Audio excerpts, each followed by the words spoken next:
வணக்கம் மக்களே! எல்லோரும் எப்படி இருக்கீங்க? நல்லா இருக்கீங்களா?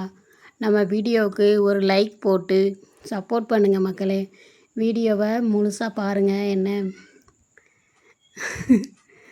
இது என்னோடய ரிக்வெஸ்ட்டாகவே எடுத்துக்கோங்க. சரி வாங்க வீடியோக்குள்ளே போகலாம். இப்போ நம்ம வீடியோவில் என்ன பார்க்க போகிறோம் அப்படின்னு பார்த்தீங்கன்னா, நான் இன்றைக்கி வெஜிடபிள் பிரியாணி பண்ணேங்க. அதை தான் இந்த வீடியோவில் உங்களுக்கு வீடியோவாக எடுத்து போட்டிருக்கேன். பாருங்கள், நீங்களும் இந்த மாதிரி செஞ்சு பாருங்கள். ரொம்பவே நல்லா இருக்குங்க. ரொம்ப கஷ்டமாலாம் இல்லை, ஈஸியான முறையில் தாங்க நான் செஞ்சுருக்கேன். அது எப்படின்னு உங்களுக்கு சொல்லித்தரேன் வாங்க.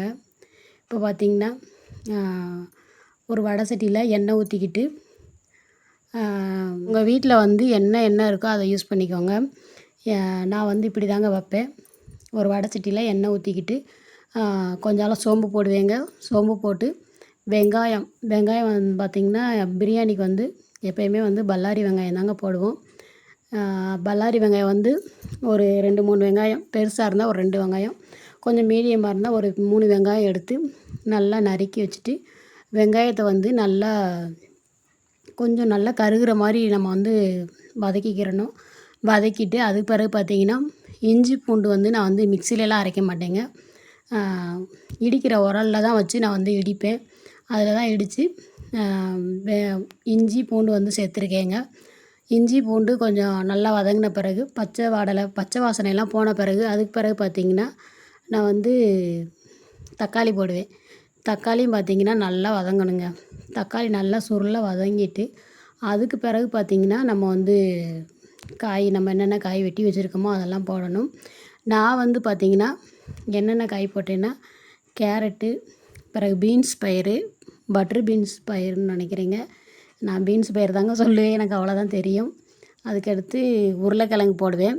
பிறகு பீன்ஸ் காய் இருக்குல்லங்க பச்சையாக, அந்த காய் போடுவேங்க. 2 ஒரு 3 4 சேர்ப்பேங்க, அவ்வளோதான். சேர்த்துட்டு நல்லா வேக விட்டுட்டு நல்லா வதக்கணுங்க. நம்ம காய் போட்டாலுமே நல்லா அந்த தண்ணியெல்லாம் இஞ்சிற அளவுக்கு நல்லா வதக்கணுங்க. வதக்கிட்டு அதுக்கு பிறகு தான் நம்ம மசாலா சேர்க்கணும். நல்லா சுருள வதக்கினோம்னா தான் நமக்கு அந்த டேஸ்ட்டு கிடைக்கும். நல்லா சுருள வதக்கிட்டு அதுக்கு பிறகு மசால் பொடி போட்டு அதுக்கு பிறகு பார்த்திங்கன்னா அளவு தண்ணி ஊற்றணுங்க. இப்போ நான் பார்த்திங்கன்னா அரிசி எங்கள் வீட்டில் உலக்கில் தாங்க எடுப்போம். ஒரு உலக்கு அரிசி போட்டேன்னா 2 செம்பு தண்ணி ஊற்றுவேங்க. அதான் 2 உலக்கு தண்ணி ஊற்றணும். அது ஒரு அளவு செம்பு வச்சுருக்கேன். அதில் 2 செம்பு. பிறகு நம்ம பயிறு காயெல்லாம் போடுறதுனால கூட ஒரு அரை செம்பு ஊற்றுனேங்க. 2.5 செம்பு தண்ணி ஊற்றி வடை சட்டியிலேருந்து குக்கருக்கு மாற்றிட்டேங்க. குக்கருக்கு மாற்றி உப்பும் அரிசியிலே போட்டாச்சு. போட்டுட்டு அதுக்கு பிறகு பார்த்திங்கன்னா, கொஞ்சம் தண்ணி கொதிக்கிற வரைக்கும் கொஞ்சம் வெயிட் பண்ணிவிட்டு அதுக்கு பிறகு மூடி வச்சுட்டு ஒரு 3 விசில் வரவும் அடுப்பை ஆஃப் பண்ணிவிட்டு பிறகு பார்த்திங்கன்னா, நமக்கு சோறு நல்லா வெந்திருக்குங்க. நம்ம ஏன் தண்ணியை வேக விட்டு அதுக்கு பிறகு குக்கர் மூடி போட்டு மூடுறோன்னு பார்த்திங்கன்னா, நான் முன்னாடி செய்யும்போது எனக்கு ஒரு மாதிரி நெஞ்செரிச்சல் இருக்குங்க. இப்படி செய்யும்போது எனக்கு நெஞ்செரிச்சல் கிடையாதுங்க. பாருங்கள் பிரியாணி எப்படி வந்திருக்குன்னு. நல்லா இன்றைக்கி பொழு பொழுனே வந்துச்சு. நான் வீடியோ எடுக்கிறோம், சாப்பாடு சொதப்பிடுதோ என்னமோ அப்படின்னு நினச்சேன். ஆனால் நான் நினச்சதை விட நல்லாவே வந்திருக்குங்க. வெஜிடபிள் பிரியாணி பிடிக்கும் அப்படின்றவங்க இந்த மாதிரி ட்ரை பண்ணுங்கள், உங்களுக்கும் சூப்பராக வருங்க. ஓகே உறவுகளே, நம்ம வீடியோ பிடிச்சிருந்தால் லைக் பண்ணுங்கள். இந்த மாதிரி சிம்பிளான முறையில் செஞ்சு சாப்பிட்டு பாருங்கள், சூப்பராக சுவையாக இருக்குங்க.